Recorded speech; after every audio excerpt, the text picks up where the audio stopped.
Let me hear how you sound.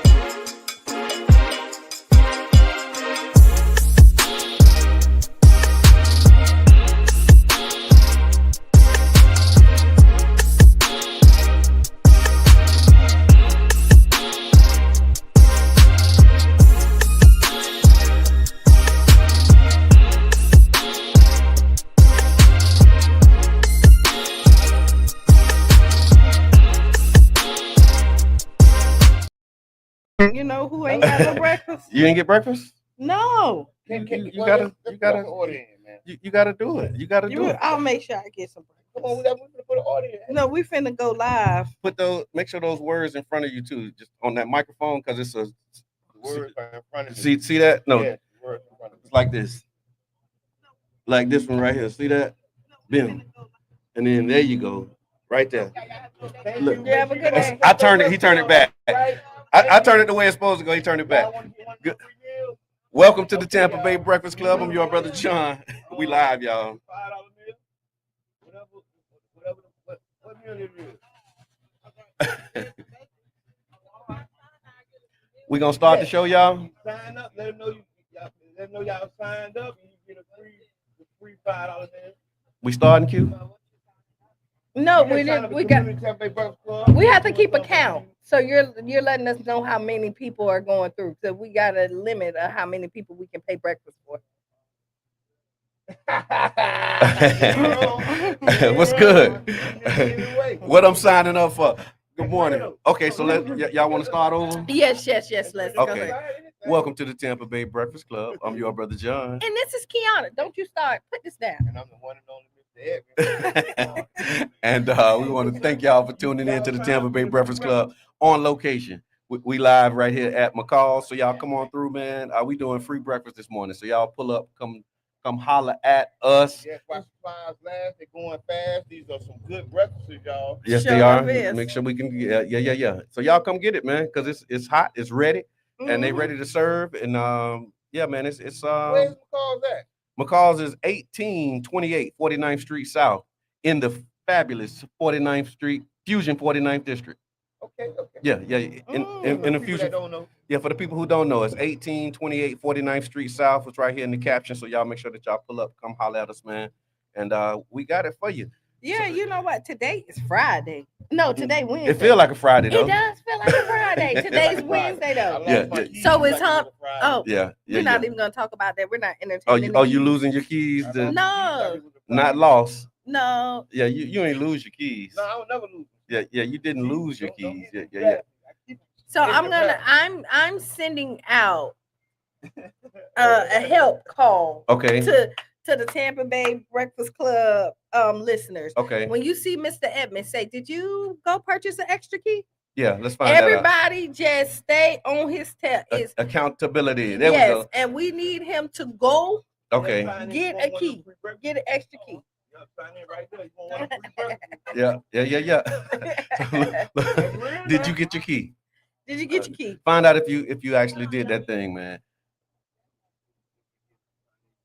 So yeah. Yeah. So yeah, no, it's right, man. We live right here again. We doing free breakfast for the first 100 people. Now from now until it's gone. Again, 1828 49th Street and the Fusion 49th District. Shout out to Black Voters Matter, sponsored by Black Voters Matter, and see that. Yeah. So y'all, come on, man. Let us know. Put it in the chat where you are Jerish watching Martin. from. And Jerish Martin and yourbrotherjohn.com and all that good. Everybody, the whole thing. Thank you for coming. Thank y'all for being here. Yeah. Well, we had big shouts out to all the community members coming through, getting breakfast, right? Because the sons, we on 49th Street. No, you right. My John make my ears pop, but it's all right. We ain't gonna worry about it. I ain't got no headphones. Yeah, we gonna do that. We want me to have headphones every morning, but today. Nah, I don't need no headphones. You really don't this morning. No. So let us know where you're watching from. If you're watching and if you're close, man, if you're within 5-10 minutes to hear the sound of our voice, man, y'all come on over. It's going to be an amazing opportunity for you to come fellowship, man. People lining up, and it just feel real good, man. Get you a chip, a ticket. Yeah. And then you go in, get your breakfast. Easy peasy. And they loading you up too. Look. I see Amiko, she got hers. She had some and then got some to take with you. Huh? You got some. Something you can take with you. Okay. And so y'all come on in. Make sure you sign in. Make sure you tap in, man, because we building community over here. In the building. Making it do what it do. So John, yes, sir. Okay, thank you very much. Got our tickets thank you very much. I appreciate all following the rules. Yeah. We following the rules around here.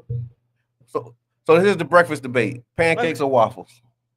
It all depends. Belgian waffles. It depends on It depends on how you feel. Okay. Right, because I'll do pancakes or waffles. Okay, so would you rather? But you can't do pancakes or waffles. I'm gonna do a Mr. Edmond. I'm doing a half a pancake and a half a waffle. Half a waffle. Rob, what you got, man? No, pancakes or waffles? I'm actually gonna. If I had to choose, I'm gonna go with pancakes. You taking pancakes? We doing an unofficial poll here: pancakes or waffles? That's right. Pancakes. Take the pancakes.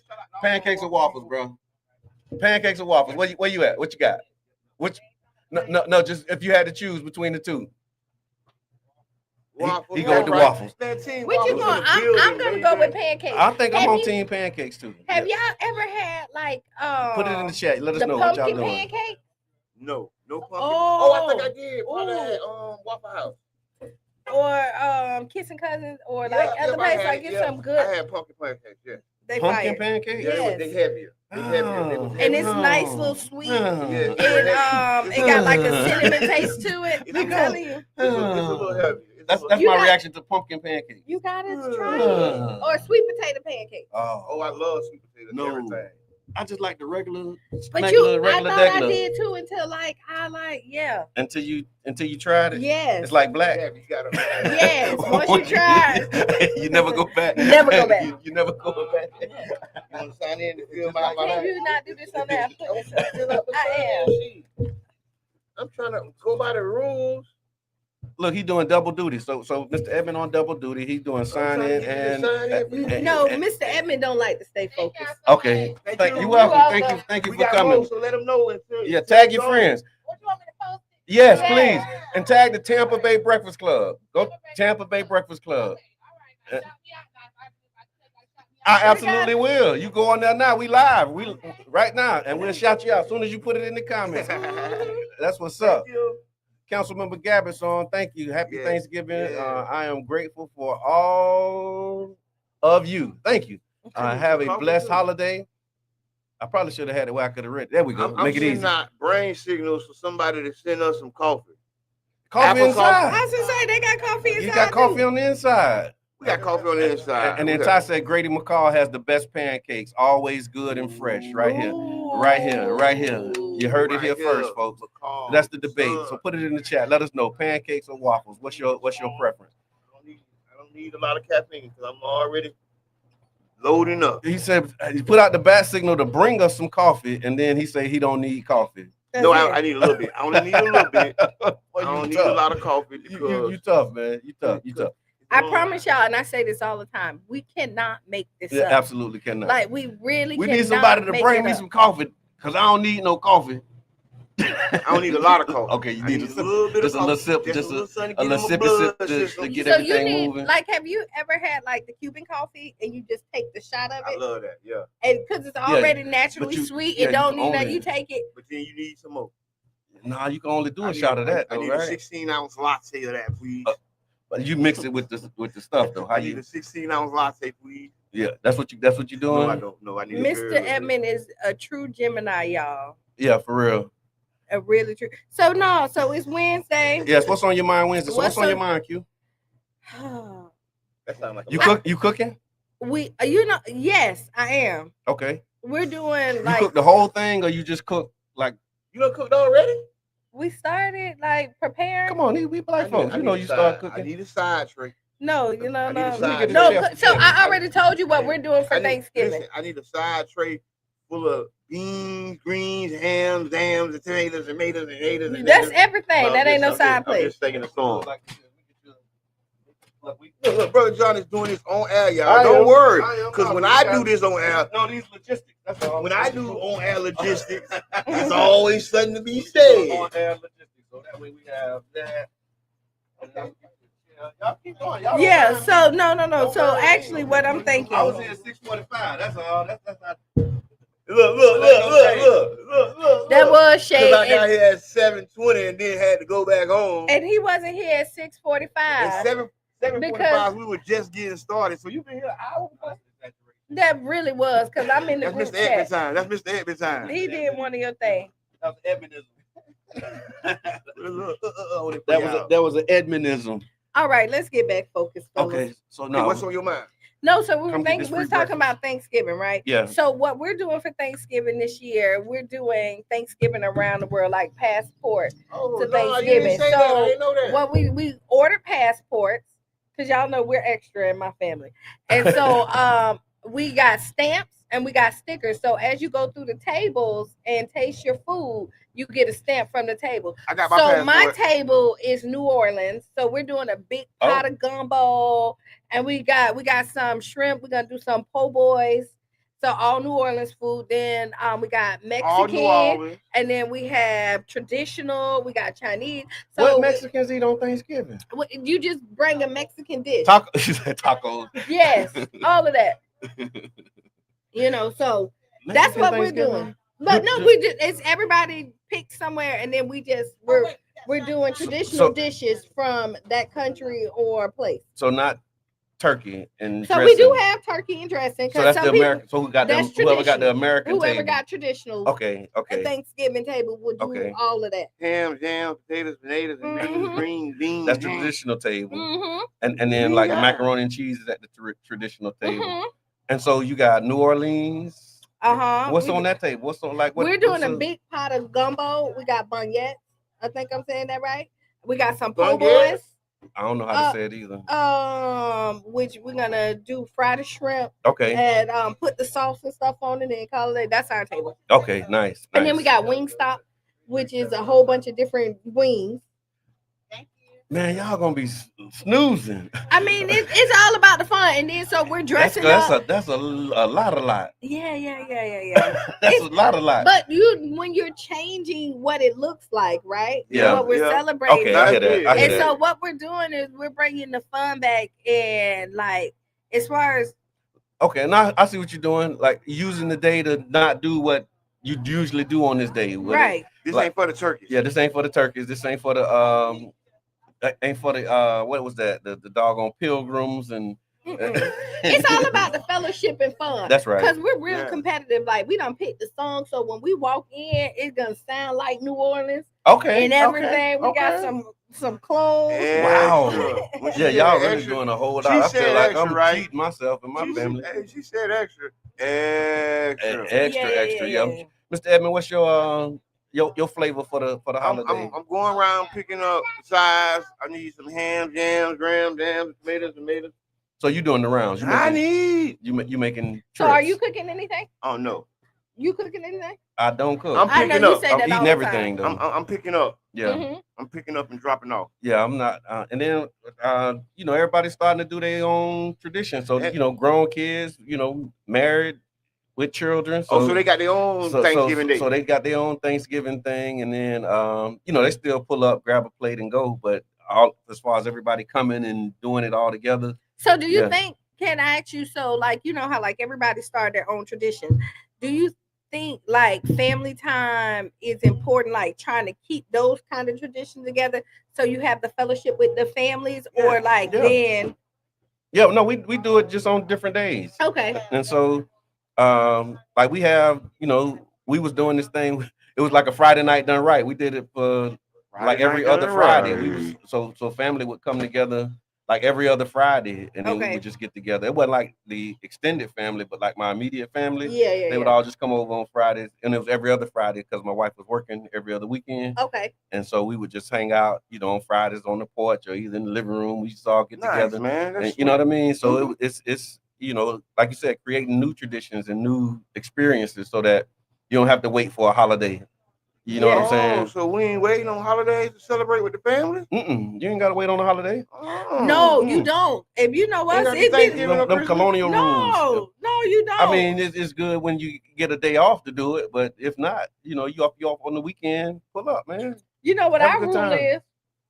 The sun is out. Let's get together. Yeah, y'all family different. Y'all got a whole different kind of...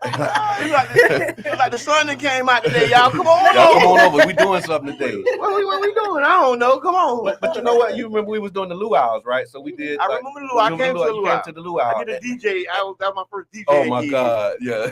I DJ. My first DJ gig was at the luau. I had that thing. First and last. They was like, woo, yeah. It kind of was. But then my first and last, grand opening, grand closing. I came, I saw, I conquered. And got the hell on, right? And everybody was like, fire the DJ. Y'all tripping. What y'all doing? Who is that? Who over there messing with your stuff? Y'all tripping. Y'all don't got no playlist? We kind of do. No, Reno was doing the playlist. So Reno was like, he was like, play this. Play this next. Play this next. Well, I'm just getting ready. Yeah. We warming them up with this. Oh boy, we finna hurt them with this one. So yeah. Killing them. Yeah. But I was saying that because when we did the luau, so with the first one, you know, it was amazing. Mm-hmm. Then we did like another one, and it wasn't as amazing, but we spent more money. Oh. You know what I mean? Because we started overthinking it. Oh, I was gonna say, you know what I mean? Did inflation catch it? No, we just started overthinking it. Like the first time, it was like, okay, just do this, do that. Now we need a pool, and then now we need a jump house. Oh yeah. I mean, we had all of that, but then it was just like we had way more food, way more stuff. Oh, I think that was when I came. Yeah. More people yeah. Come and all of that. And then we just kind of overthought it, and then we got reminded in that moment, like that's not how we do it. Like in our culture, we just make a phone call, like what you were saying. The sun is out, you know what I mean? So you don't have to do all of that extra planning. You just make a phone call. Hey, what y'all doing? What y'all doing? What y'all finna do? No, it usually kind of happen like that. We'll wake up in the morning and be like, somebody want to do something? Let's make it a beach day. Yeah. All right, everybody pack up. On special occasions, we'll plan it all out. Right. But usually it's like, hey, we're going to be in the yard. Meet us at 4:00. Yeah. Bring your size or don't bring nothing. We got it all. Yeah. You know how you get the instructions. Yeah. Y'all roll deep too. That's how my mama used to do.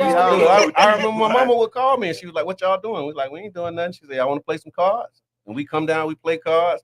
Then she'll call another one of my cousins and say, hey, we over here playing cards. What y'all do? And then people just start pulling up. Yeah. You know what I mean? Then when you get there, you see what's there. And it's like, okay, well, I'll go make a run and I'm finna go get the. Right. And before you know it, man, we having what they call a wang dang doula. Well, you know wang dang doula. But you know why I think this is just so important, because usually when the matriarch and the patriarch passed away, then the family started to divide. That's true. So, but if you enrich the younger generation with this before then you don't have to worry about your legacy fading away. Because they already know. And that was like when my grandmother and my grandfather passed away, because we always did it, it was easy for their children to continue. Mm-hmm. And then when they, when it goes on, I'm laughing because Emil in here, he said, what's up, sis? Grab me a plate. But then he said, please don't tell these people what we doing for Thanksgiving, because not all of us asked for this. So Emil, let me tell you, what's that story about? Because Emil, I just want traditional. Right. Okay. That's right. I like that. I'm with Emil. That's real. Because I was trying to figure out what if I gotta pick a side, I'm picking the traditional side. But you were gonna get traditional. First of all, ask E what he cooking. Okay, E, what you cooking? Nothing. So, and ask him what he eating. Everything. Well, I mean, so there you go. Kiwi, good morning. I see you. I appreciate you. Mama Blue, good morning. Thank you. And Mama Emil is on vacation, hey, so come on and baby. Drive on over here. Yeah, we on 49th Street, man. Right next to 18th Avenue South. Mm-hmm. Bust the right hand, turn left hand. My wife said, Q, next time y'all have something, and she coming and she gonna bring the hot sauce. Oh, okay, come on. You know my twin flame is always welcome. You don't even need an invitation. Appreciate the stars, Carrie. Thank you for the support. Yes, thank you. So if y'all don't know, we over here at McCall's, man. We doing free breakfast. It's happening right now for the first 100 people. Y'all come through McCall's and Sons, 1828 49th Street. Children and families welcome. So y'all come on, man. We got it and get it. It's hot. Bring them kids. They ready for you too. They hungry. Them cornflakes soggy. Come on, bring them kids. If you want to cook this morning, bring them kids. Because we start cooking. So when you put the turkey on? Today. Gabby say she put it on the night. No, because depending on the turkey, right? because you gotta do. That's a break from the tradition. Yeah, because Monday. I do not. Monday you will pull the turkey out. Okay. Because if it's frozen, you gotta let it defrost, and it takes a couple of days for it to defrost. Yeah, but you ain't know that. He don't cook. Yeah. I don't cook either, but I be paying attention. But we buy the turkey already de-thawed. Okay. No, they thaw them out. No. They so you got to thaw the turkey out. Yeah, and after you thaw it out, gotta marinate. You got to do all the But they start early. They start early. My wife be up overnight. 2, 3 o'clock in the morning. We got Miss Maria Scruggs in the building, y'all. Hey, thank you for coming out. Thank you for coming. That means I gotta get up. I don't know. It's totally up to you. You pulling up, man, coming to get this free breakfast, hanging out over here at McCall. Yeah. Before I get on the road, this is an awesome thing. Thank you so much. We here to do it. Yeah. Yeah, man. Come on through. And it's mutually beneficial. So we want to feed the community and also support local businesses, man. Yes. And right, because we're making each other rich on purpose. Yeah, right? For real. Black money movement. Reno and Peanut Voice. Yeah, right. Peanut. Yeah. And if you saw our live on Monday evening, Monday night. Monday night. So what we happened saw on Monday it. night? We went out there for the protest. We went out there at Snacks. Yes. On 18th and MLK. Right, and we went out there and showed like how it's important that we're gonna make these businesses respect our community. And if you don't respect our community, then you need to get out of it. Yeah. And at the end of the day, we're not gonna keep paying your rent and you're not respecting our community.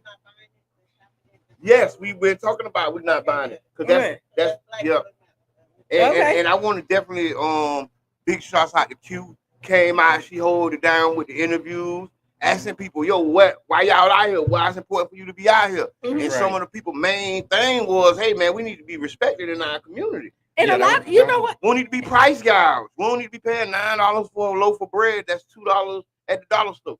Right. Yes, I heard them. I was hearing that. $9 for the syrup. Yeah. And if you listen like these overcharges, these convenience store prices, man. And so, like, if the government gonna come and audit City of St. Pete, they need to audit these corner stores too. When you sitting up and think about it, because this honestly is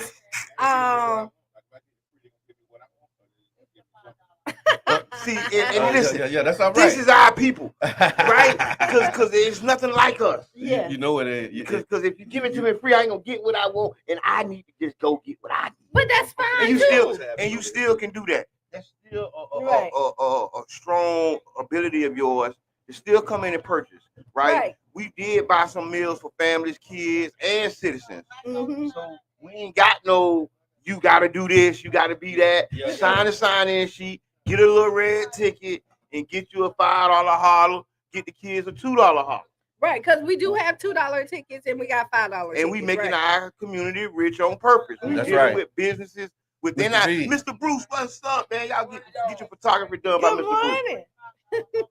No, but that's right though, because you're right. And I get that them free things, they had them stipulations and the rules and the regulations. Listen, we just need you to sign in and get a ticket for accounting purposes. That's it. And I mean, honestly, if you want something, we're not forcing nobody to get the free breakfast, right? And if you come up here, you go shop. Like we're doing this for the people who want to do it. And if you want, because if you want a pork chop meal and it costs $10, come on over there and do that. Get the pork chop meal, get your smothered on. Yeah, don't stop on our account. We ain't buying the smothered pork chop. We not. You're gonna have to make your own smothered pork chop. Oh, she say, look at that line. Oh, because I went and I showed them don't worry, the line is moving fast. Yeah. It is. Y'all, we gonna deal with sometimes inconvenience. Right? Because all too often we'll go to Walmart. No, it wasn't who looked at the line as a bad thing. It was like that's good. Like people coming and they support. It was one of them. Woo! Look at that line. Yeah. Like with a nod saying, "Yeah, we appreciate y'all." Oh man. What's your issue? What's going on? Okay, come on here and talk. Okay. Talk that talk now. Talk that talk now. Talk that talk. I'm glad I left. It ain't me. I ain't getting no smoke. Kevin, I don't want no smoke, man. Go ahead. What's wrong?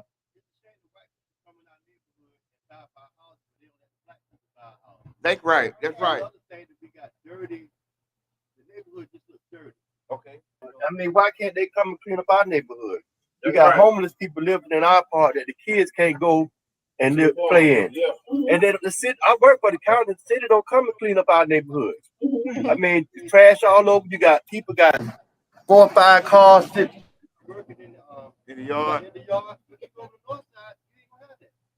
Where's that for? So y'all got a neighborhood association? We ain't got nothing, so we can't get it. So that's the first thing that I would suggest. All right, so they have a neighborhood association, but you can't have a neighborhood association. You go to Dwight Jones at 11 o'clock in the day. That's right. You can't go to the work. They got one of them kind the of neighborhood got to be for the neighborhood, the working class people. Why can't you have go to play lot and do it on play lot?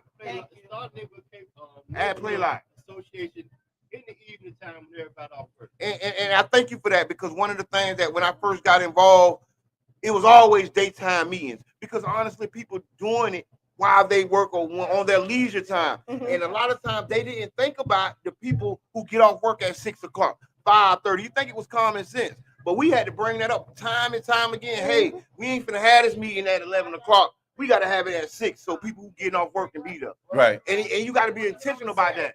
Or do it on a Saturday. That's right. And you got to be intentional about that, because people don't think about that when they setting up these meetings. They setting up around the time they work and the time when they can do it. They're not thinking about the time of everybody else. Everybody knows we sell the dope in the neighborhood. So you know everybody. You go to the north side, if somebody sells dope in the house, they gonna be out there hanging out in front of the house.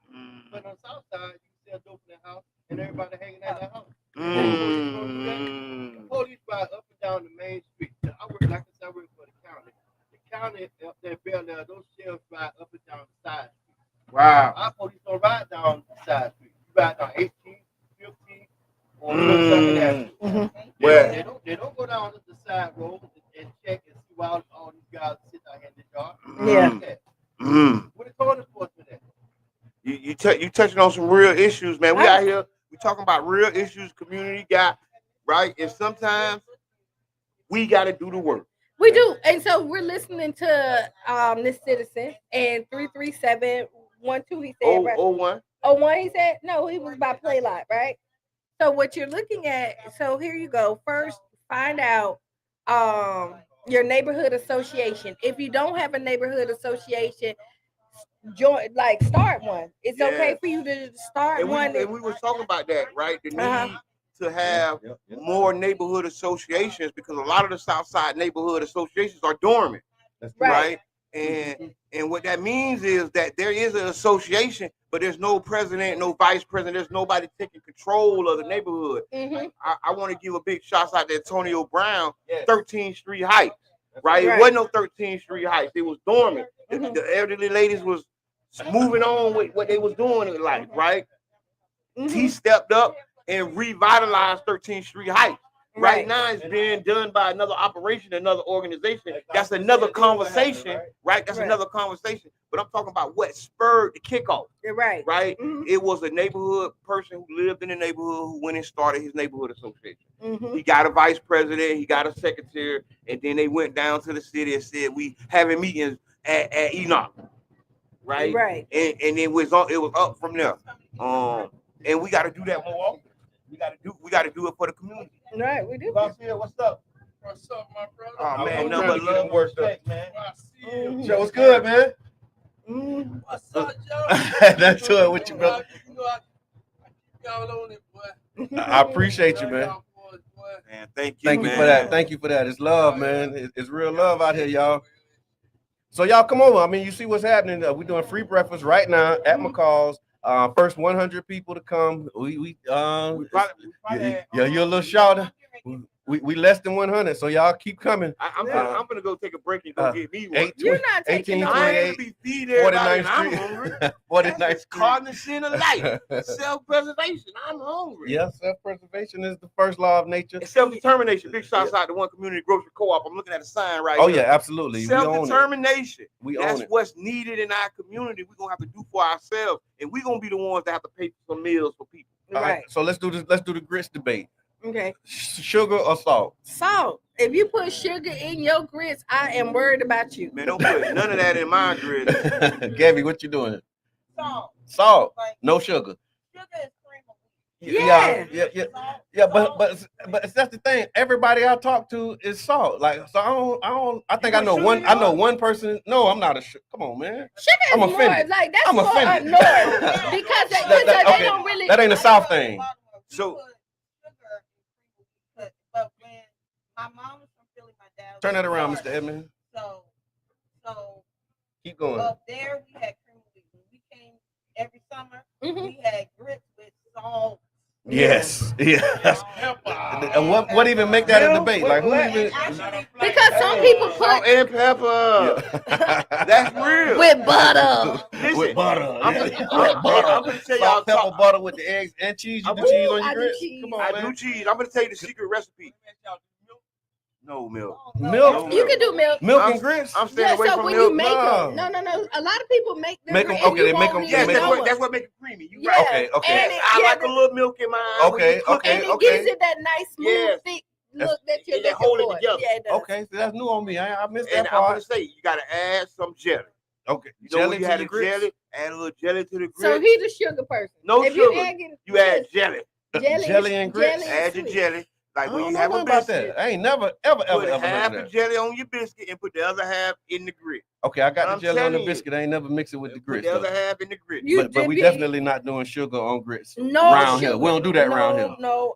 Put it in the chat. Let us know where y'all at. Medical concerns after eat that too. Grits is not cream of wheat. You gonna have all the sugar you need. Mika said salt. Oh, and she was here. She said that breakfast was good. That's real.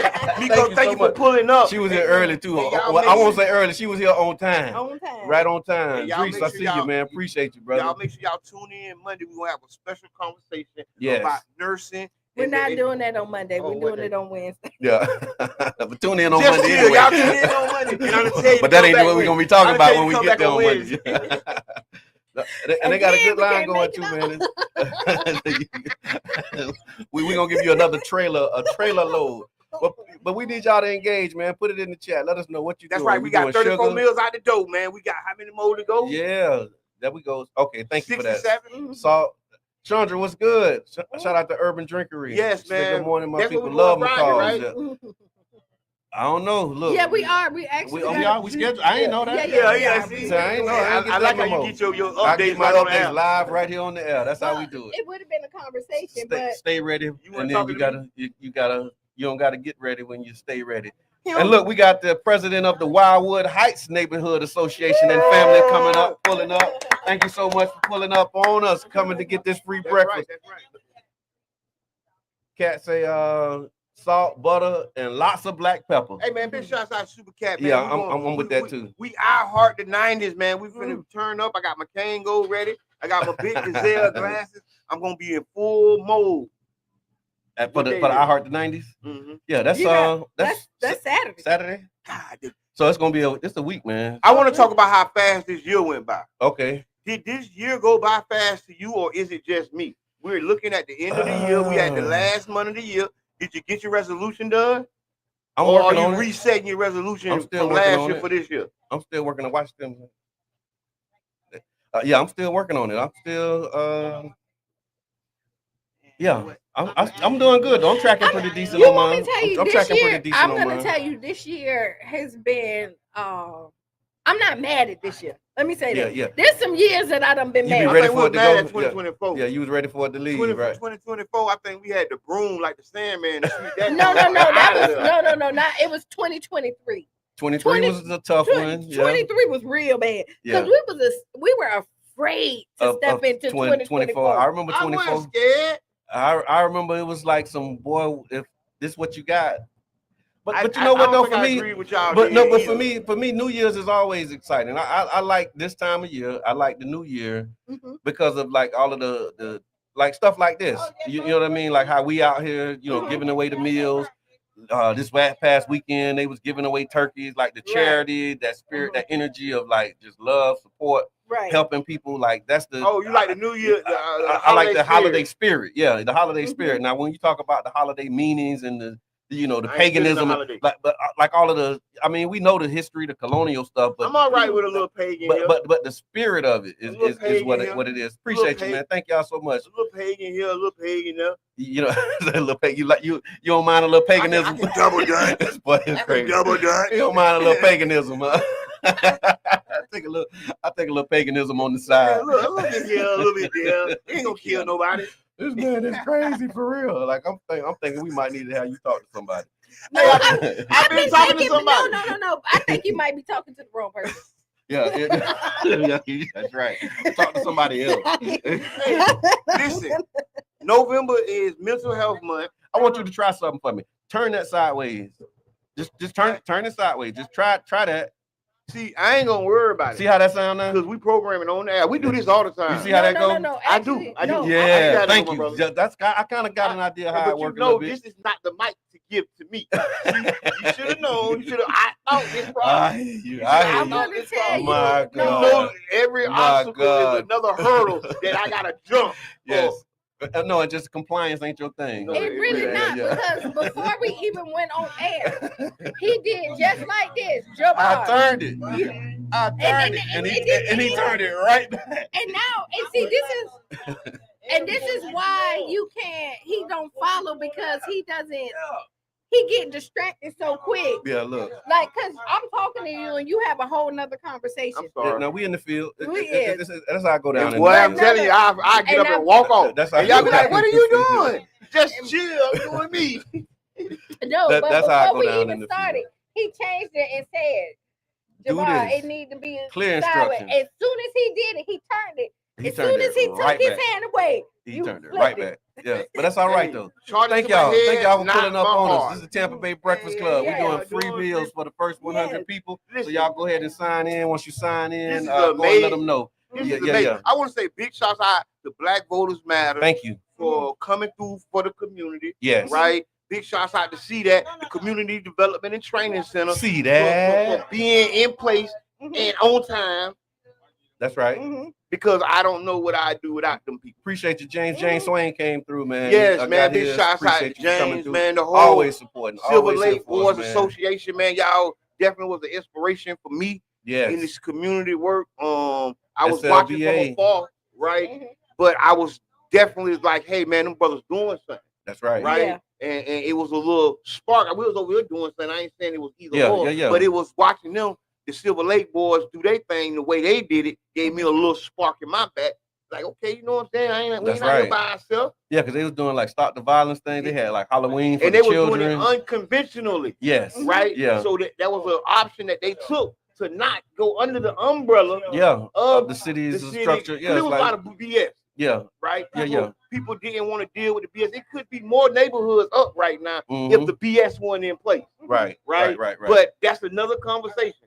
Because we got to deal with the BS, y'all. We can't run from it because that's what they're going to do. They're going to try to BS you to get you to leave the building. Right. They want you to self-select. They're going to say, I ain't telling him to leave. I just told him the rules. Oh, I ain't tell you to leave. I just told you the rules. And in the fine print, it say, we don't want you here. You're not welcome here. In the fine print. In the fine print. But that's what Amber was saying about that community meeting that she invited, went to. But not. Oh, I'm glad you talked about it. Yeah. So I went to the meeting because of Amber. Okay. Right? Yeah. Wildwood Neighborhood Association president. Made me feel like I may have needed to go there. Right. I was on my not go to meeting thing. Okay. I was on my little thing. Yeah. Right. Yeah. Thank you so much. Live and well. Thank you so much. Thank you so much. And so what we did was I went in there and told them the issues that I had. Okay. Right? Because at first, it's consultants everywhere. I'm like, hey, man. Good morning. Hey. We just been graced by president of Fusion 49th, the one and only Fancy Nancy. We don't know this. We ain't coming out to support the district as always. We in the Fusion 49th district representing. Thank you so much for being here. Yeah. Hey, listen. But you was talking about the meeting for the 30 acres that could potentially be built. Okay. And my first question was like, who running it? Yeah. Like who's in charge? We talking Who is your boss? I'm talking to the no. Who got you here? Right. Oh, the guy right there. Come on, bring him over. And we sat and had a little conversation, and I invited him to the Charles Park Neighborhood Association because I explained to him how important it was to come get involved and come talk to us. Right. Not just invite. And they did it for like a week. Yeah, they did but they called it a charrette. That was the thing too. It was the naming was crazy. Yeah, it and all wasn't a that. Community meeting. It wasn't. Yeah, it was a charrette.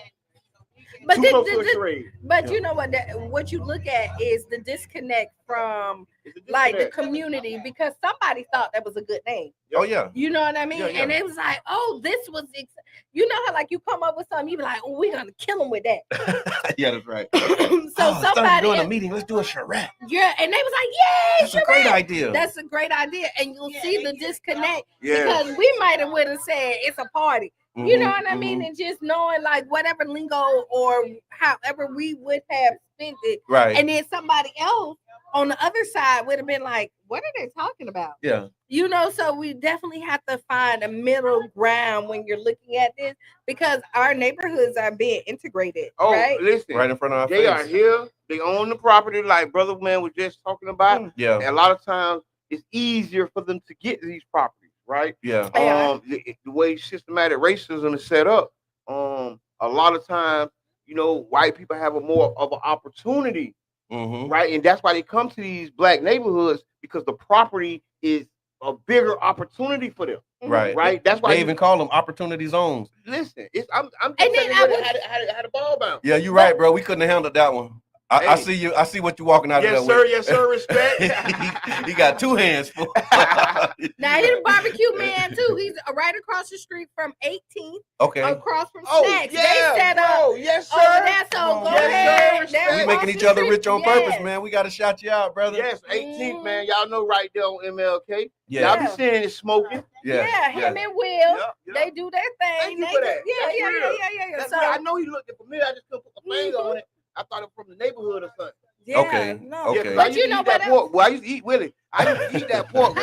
When I tell you, boy, I used to eat me some ribs, some baked beans with bacon bits in it. Oh man, God. don't even start me. Yeah. Who I'm got getting a the- headache just thinking Who about got that. who got the baked beans with bacon Just with bits him in it? saying that, making my head hurt. Call me. No.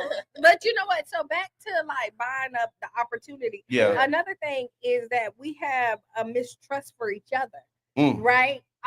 In our community that we have to address as well. Because if I came to your door and knock and say, let me help you, I want to buy this, you will be like, oh, what you want? Yeah, what's your angle? Right. Yeah. And then a white person will come in and offer you less than what I offer And you, you go for it. So Right. So we really need to realize that we're here for each other. That's right. So Right. Because I'm gonna a lot of times, and not all, because you know we don't subscribe to all, I'm gonna give you more compassion and grace than anybody else. One, because you look like me. Yeah. And I care about you. I'm with Mama Blue. She said, well, they were going to have to pull me out of mine by my feet to get my property. I know that's right. Yeah. I get text messages, calls all the time. So here's a perspective, right? Yeah, we're making it happen. Yeah. And so here's a perspective. I saw this thing where they actually had it was like I was actually in a meeting and they was talking about the crab in the barrel mentality, right? Crabs don't belong in barrels. That's what I said. If crabs don't belong in the barrel, pretty fast. oh, it's moving. Yeah, it's moving. Yeah, it's moving. It looks like it, but they're moving. They getting them in and out. And listen, the crab in the barrel. Yeah. Right. First, the crab never belonged in the barrel, and then to study the crab in the barrel and try to put it and to if you a want person, a free breakfast, is a problem I got. Well, yeah, because it's speaking to conditions. Yes, and it's an artificial condition. Yeah. And it might be kind of close to the artificial conditions we live in. So that's what I mean. No, I'm with you. Let's go. Let's build it. We building, my brother. And so, because I told somebody this last night, there was a lot of money invested in our dysfunctional community. Yeah. Right. We didn't just wake up in the morning in this condition. Right. There was an investor who said, hey, let's go out, destroy and disrupt their community. It was called COINTELPRO. Yeah. Right. That was one part of it. That was one part of it. Because you had urban renewal. You also had all sorts of policies and practices that actually weakened home our ownership loan corporation. Yeah. And weakened our trust in each other. Right. Right. Right. And that was a part of the stated goal. And that's the barrel. So they create the barrel, and then we in the barrel, and then now you talking about these unnatural conditions, because when you really look at what crabs do in their natural environment, like they really look out for each other. Like they co-build, they share huts and what they call holes. It's a word. I know the word. I can't say it right now, but it's a word for what they do. You kind of smart. It is. And what you're saying is I love us. Yeah. Well, we ain't the same type of people that you think. No, we ain't really not. We're a different type of people, man. But when you think, if you look at it, even with the crab in the bucket, they're pulling each other up, not pulling each other down. Right. But you see and you think that they're pulling them down, but you're not realizing that they're building a wall so that everybody can get out. Because that's natural. Like it's natural for you to be able to pull, like you grab something that's struck and you pulling each other up. But I mean, it's just that mindset. Like when you look at it and then you start being indoctrinated by it, you go into an agreement with like that's the mind. I'm loving this energy and this excitement, man. You know what I mean? They're my people's right there. Hey, this blacknificent, man. This is really blacknificent. This blacknificent, like, pulling up, man. Pulling them up and not pulling them down. Pulling them down. So that's what it is. It's all about your perspective. Right. You know what I'm saying? It's how you look at it. Because I think one of the issues is, right, like I said, it's been a tremendous investment in this barrel that we in. Yeah. Right. It didn't fall out the sky. It came directly from the United States government, local governments, municipalities, counties. Like a lot of these people complicit and explicitly supported like the tear down and the destruction of our community, right? Because they didn't want us to be unified. They felt that our unification threatened their way of life. Yeah, right. And we forget a big chunk of the story as we look at ourselves and we look at our condition. We forget about the outside interest that was invested in us. Right. Not trusting each other, us not shopping with each other, right? Us not selling our homes to each other. There was a CJ, I see you, boy. Hey. Appreciate you, man. Thank you for pulling up, man. You always here anyway, though. But sign in and it's on us. Just put your name on the list and it's on us this morning. Yeah, there you go. That's it. We got you. All right, brother. Hey, appreciate you, man. Thank you for that too. All right. Thank you for your perspective. And I will tell you, because you look at the different perspectives and how you said, anything that we start to celebrate and they see that we're unified and we're doing something good, somebody comes in and plant a seed and make it negative. Yeah. So you look at the selling of watermelon. That was how we got money. Rich. Yeah. You know what I mean? Once you became... Wealth was built from watermelon. Right. Yeah. And then when you look at when the outsiders saw, they can make it without us, then they start making jokes about it. They attack the watermelon tree. They demonize it. Yeah. Right. And so you look at it when you are doing something fried good. Chicken. I want some watermelon chicken right now. Shout out to King Crew. I need some watermelon right now. I ain't gonna even lie. I need the seeds in it. I need the one that and you think about all of the health benefits and all of the things that come from watermelon. You know what I mean? Watermelon is a superfood. Right. And we wonder why our elders live so much longer than us. Right. Because some of their diet has been not even taken from us, but how can I say they have scared us away from our healthy diet. Wow. Right? For the food that benefited us nutritiously. They said that ain't what we supposed to eat. That's not a cultural food. What's good, brothers? It made it a stereotype. Yeah. So listen, y'all, we over here, man. It's popping. So we got swinging off the hinges. I think we gotta need a new hinge. We're gonna need to pay for a door. The line outside the door. Look, he can't even get in right now. This thing is what it is, man. We had McCall and Sons. And they moving 1828 49th Street South in the Fusion 49th District. This is what it's about, bringing businesses the dollars they need to survive and thrive. And also provide these meals to families, man, and families who you ain't got to cook this morning. You ain't got to cook. I know you're going to be in the kitchen all night tonight. No soggy cereal. Yeah. No soggy cereal for the children. The kids don't got to eat that soggy cereal. You can come and get you a plate. A soggy cereal. You know how the cereal be soggy. You know the cereal be soggy. It do be soggy. True story. It's so funny. Always good to see you, Black man. Is that when I used to try to give Cheyenne cereal in the morning, she would call my mama. She not making me real It's not real breakfast. This is not. Oh, she was reporting. Hey, she was reporting. She was reporting you to the health usually department. She called the proper authorities on. You not giving me right. That doggone Cheyenne. That's what's up, man. She called her. feeding me real breakfast. But we definitely. That's what I'm talking about. We running out of sign-in. We just got to turn it over. That's all. Signing in. Turn it over Y'all and use it signing back. in so much. Definitely, I want to give a shout out to Black Voters Matter. This is powered by Black Voters Matter, and We're gonna hear a word from Black Voters Matter in 1 second. yes, she on post, man. She really making it happen. Shout out to She Gabby, got man. something to say. Just We doing need the to thing, let her. man. We need to because I ain't gonna lie. Earlier this year, I went with Black Voters Matter to the Supreme Court. Okay. A highlight, right? That's one of the things that I wanted to do and always wanted to do. Yeah. And the opportunity came, and the NAACP was bringing a case to the Supreme Court around voting rights, right? Mm-hmm. And this is important. I'm really gonna let Gabby tell y'all because I don't want to mess up the story. Okay. But it was an important visit for me because As he keep going and mess up the story. Now go ahead. Now tell us about the visit. Tell us about. the trip was important to me because going to the Supreme Court, you know, I done been through court. I done been through all kinds of cases and stuff. So, but I done been on the other side of it. I was the prosecutor. Right? Okay. Now I'm on the side of the other side, attempting to get something done for my community. So it's kind of You're showing up different. It was kind of like a circle moment, what they call it. And that's the highest court in the land. It's a full circle moment, right? That's something. When I saw that trip and you was talking about going, like, in all seriousness, I knew like you was gonna be. I was like, this is perfect for him. You know what I mean? Because it was perfect for you to be there, and I'm so happy that you were able to go. And shout out to Black Voters Matter for pulling that off and making that happen. Yes. But I knew that was going to be one of the moments. A busload of us went up there. Yeah.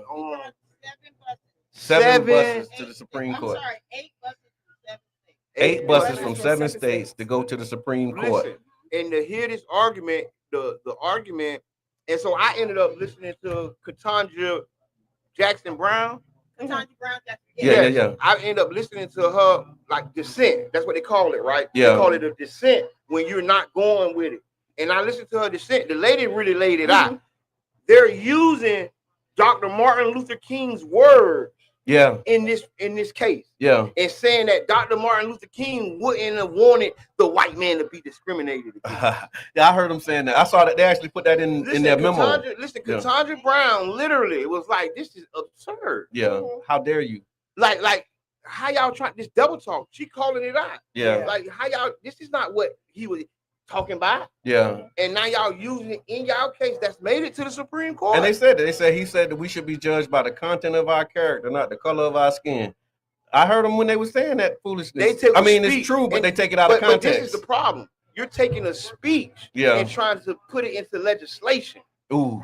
Speeches don't make legislation. Yeah, you don't turn a speech into a policy. No, and then you're trying to do it after this man is dead, 30, 40 years later. So he can't hold you accountable. After y'all killed him. Y'all murdered this man. Yeah. The system that you stand under. Yeah. Right. Well, they want to put it into policy now because they want to flip it. But when it was benefited for us, they ain't want to hear nothing about it. Yeah, so now that you're seeing where the uprise of our community, now you got to flip it so that we can pull you back, right? And so no, that's not what they meant. That's not what he meant. No, we need to be equal across the board, and then we still don't see where the equality is there for us. You know what I mean? So now I can actually do this the right way. Let's do that. Okay, let's do that the right way. Now, Mr. Edmond, you no, I didn't, because you weren't going to take. Yeah, come on, have a seat, Gabby. Now you just make sure you get everybody. Yeah. We swapping out the posts. Yeah. So for those who just tuning in, we're here at McCall's. We're doing free breakfast for the first 100 people to come through. McCall's and Sons, 1828 49th Street in the Fusion 49th District. And this is our way of giving back to the community, building community, showing love, but to the community that loves us. And so thank y'all for pulling up. Thank y'all for coming through, man. It's amazing. And also we want to thank Black Voters Matter for sponsoring it. And to tell us more about Black Voters Matter, we got Gabby Robinson right here on the building. Y'all talk to us. How's everybody doing? We're doing amazing. The first thing I want to say is Black Voters Matter. We're sponsoring this week starting tomorrow. We ain't buying it. Okay. And that is we ain't buying it. There we go. That is a campaign where from Black Friday all through what is it, Monday, Cyber Monday. Cyber Monday. Yeah. We ain't buying it. We ain't buying from Target. We ain't buying from Amazon. We ain't buying from Home Depot. Yeah. Because these are businesses that are specifically against our communities. Yeah.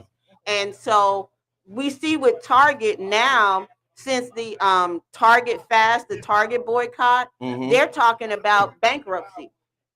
Because I saw it. Because Black people spent $12 million a day in Target. Wow. $12 million a day. I didn't realize it was that much. Yeah. 12 million a day. And when we pull our money, because real talk, the only color people really understand, the people in power, is green. Yeah. They don't care about black, white, yellow. They don't care. It's green. But when you pull that money, now they're like, wait a minute. And the interesting thing is, even though they would rather go bankrupt than put the DEI policies that they took away, that $2 billion that they promised to Black businesses, they'd rather go bankrupt than do that. So and they really show you that they didn't want to do it when they did it. They didn't. Because there are other companies who started this during 2020 and they kept going even when the administration changed. So that's telling you more about these companies now, because those who, as soon as the opportunity to switch the policy came, they jumped right on it. Look, Gabby doing double duty. And so we're here. One of the reasons why we're here, and we've been doing this, we call our rapid response, is making sure that we provide for Black-owned businesses. We want to put money in the community. We want to feed the community, but also we want to make sure that during this time of Thanksgiving, we're supporting Black-owned businesses, especially small local businesses. So while we're saying support Black-owned business, on Friday is gonna be the Black Market. On Black Friday, on at Culture Creative, right on 34th Street, is at least 35 Black businesses, Black and brown businesses that will be in the parking lot starting at 2 p.m. That's beautiful. No, I think I think it starts at 2 p.m., but I'll make sure. And so they're gonna be out there, spend with them. Go ahead and give your dollars. If you got an itch in your hand and you want to spend some money, go out there. Yeah, go spend it with your people. Spend it with your people. But the main thing I want to talk about is this. Jabbar started it talking about going to the Supreme Court, and I'm going to bring that back to what's happening right here in Florida. The special redistricting committee meeting that they called. Really, our congressional session doesn't start until January. Yeah. But because they want to chop up the districts before the midterms, they called a special session. So I thought that was just in California and in Texas. That's happening here too now. Here. So they're calling it mid-cycle redistricting. And the district, if Kathy Castor is your rep, if you're in her district, Maxwell Frost district in Orlando, Kathy Castor's district here in St. Petersburg, they're turning those into all Republican districts. They already split it, right? But they're about to split it some more. How is that legal? Is that when you have, and this is why voting is so important, voting locally, when you have city councils that are predominantly one, they're gonna do what they do. Our governor, the city council, and they know, because of what's happening in the country right now, that the midterms are kind of shaky. Yeah. So in order to keep the power, they're going to cheat, because that's basically what it is. But what I want to say that about mid-session thing is a fancy word for saying mid-cycle session is a fancy way to say we finna cheat. Right, mid-cycle redistricting. But with this case, with the Supreme Court, Louisiana versus Calais, that is the case that could eliminate the Voting Rights Act. Wow. And and I'll tell you something that was interesting. Mr. Charles Malden, who crossed the Edmund Pettus Bridge with John Lewis 60 years ago, he was there. Oh, wow. When you went to the Supreme Court? Yeah, he was up in D.C. with us. And when I was watching, I was like, you know what? He has to feel a sense of pride, because this Black woman, Janae Nelson, argued before the court, but also he has to be terribly disappointed and sad because here he is 60 years later fighting for the very same thing that he almost lost his life with for 60 years ago.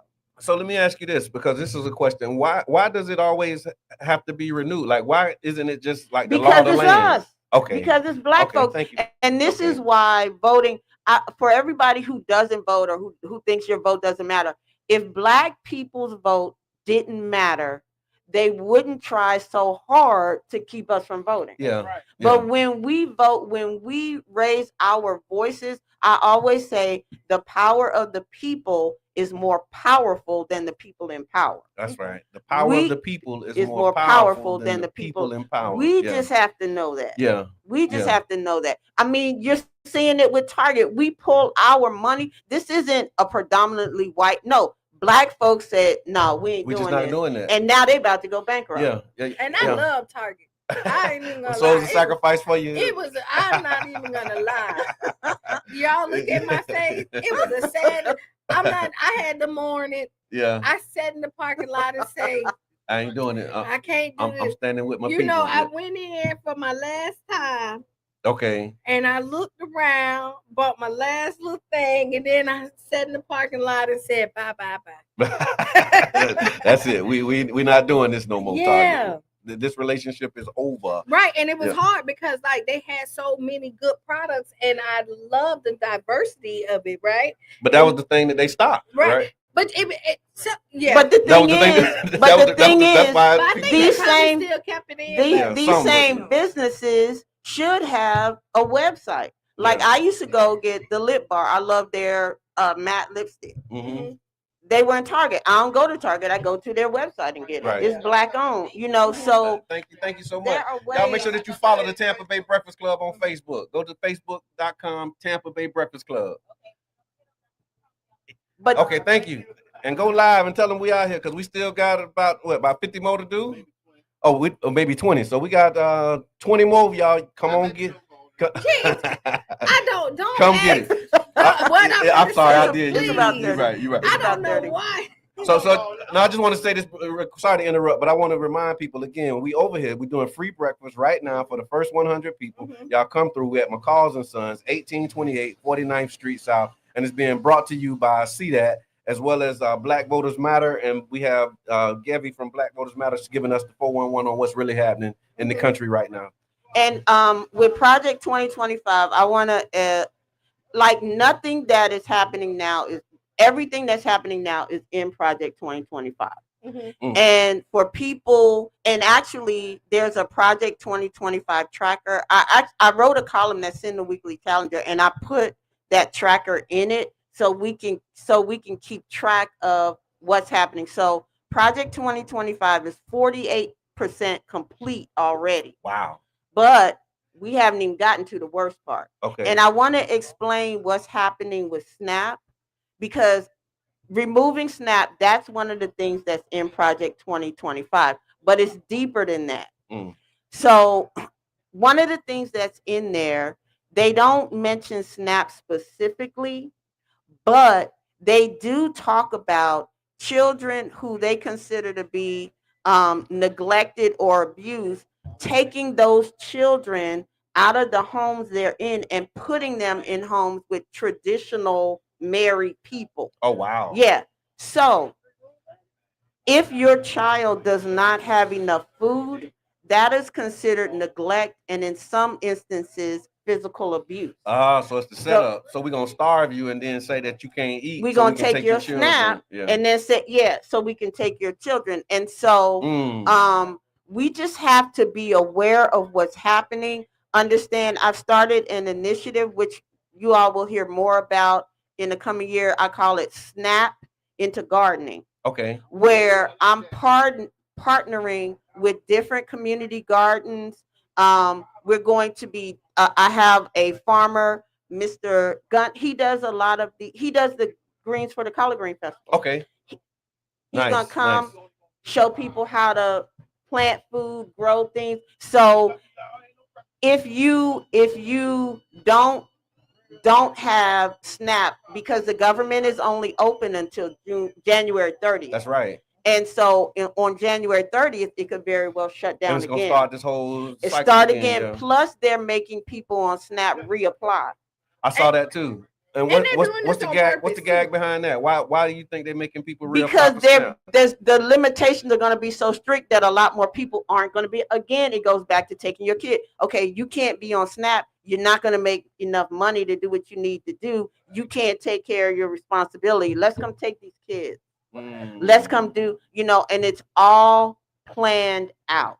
And so what we can do, if you know how to plant, if you can garden, if you have fresh fruits and vegetables in your house, because a lot of the people on Snap live in areas where there's a high food insecurity. Yeah.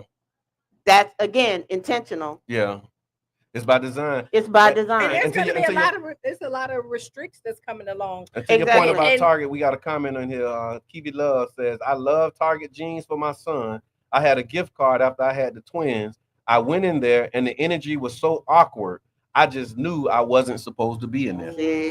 Like you feel bad when you walk in there. You be like, oh, let me just go ahead and turn you crossing the strike line. Don't do it. There is an old image of a black man, and he says, do not shop where you can't be hired, where you're not wanted. That's right. Where you're not wanted. And so, where you're not wanted. And so they may act like, a lot more businesses may act like they want us. They don't want us. They want our dollars. Mm-hmm. They want our money. They don't want us to succeed. They don't want us to be successful.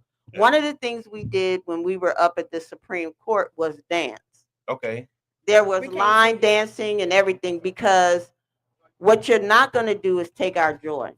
Yeah, that's right. That's right. And I think one of the reasons why Black people get attacked so much is because people can't understand how we're still here. Yeah. Everything they throw at us. Yeah. Yeah, it's like they tried everything. Everything. It's like the leprechaun, it's a mystery. Yeah. Mm-hmm. Like they don't believe it's real, like it's a myth. Mm. Like, oh no, we did this. They can't be this happy.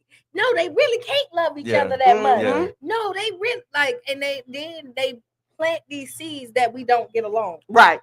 They plant these seeds that we don't know how to build. Right. When we build everything. Mm-hmm. We built Washington, D.C., built that White House. And I will tell you this, they want to take our kids. I'm guaranteed they're going to give them back. That's what my mom used to tell me. My mom used to tell me that all the time. I threatened to go run away, and she said, "Go ahead." When they talk about somebody gonna kidnap you, they don't worry about it, boy.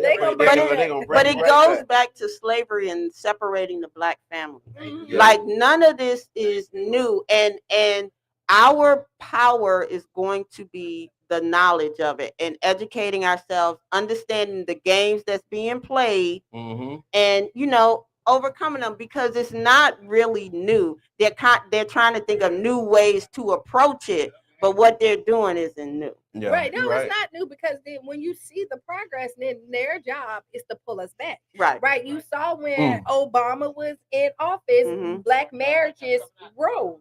Yeah. You saw the rise of the Black family because you saw the importance. You were able to look at the TV and see somebody that looks like you. I love that. And you was like, oh, if they can do it, we can do it too. Yeah. And then as soon as they got out of office, they want to now throw and be like, that's not where you want to be. And if you look at it, we're the only community where they want our houses, our homes separated. Kiana, let me ask you this. Have you ever heard an Asian woman say she don't need a man? No. You ever heard a Mexican woman say I'm independent and don't need no man? No. What other culture talk like that besides Black people? And why do we feel like that's okay when other cultures you don't hear them say stuff like that? It's because these seeds have been planted that the independent woman is a good thing. And you need to have your skills, but no. Yeah, interdependent. Yes. When you work together. And what happens is once you do the independent woman, and I don't subscribe to all, because if that's who you want to be that. Right? Yeah. But then you ask for a man to come into your household,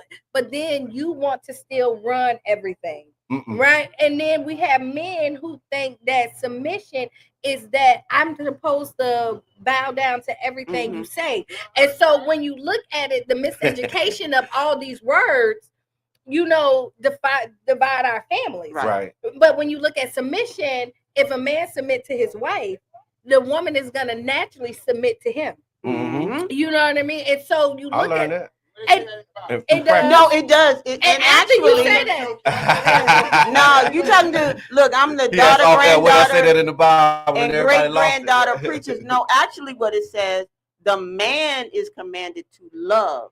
Okay. Right. If you love, when my grandmother turned 100, I interviewed her and I asked her, because she and my grandfather had been together like 70 something years, and I said, "What advice would you give to women?" Okay. And she said, "Now this is at 100 years old." Yeah. Okay. So first she said, "Don't chew the rug at your husband or your man or whoever." And I said, "What does that mean?" She said, "Don't nag." She said, I've met a lot of men in my life. I never met one who liked a nagging woman. Right? So then I said, okay, so what advice would you give to men? And she said, love who you're with the way they need to be loved. She said, love them the way they need to be loved and not the way you want to love them.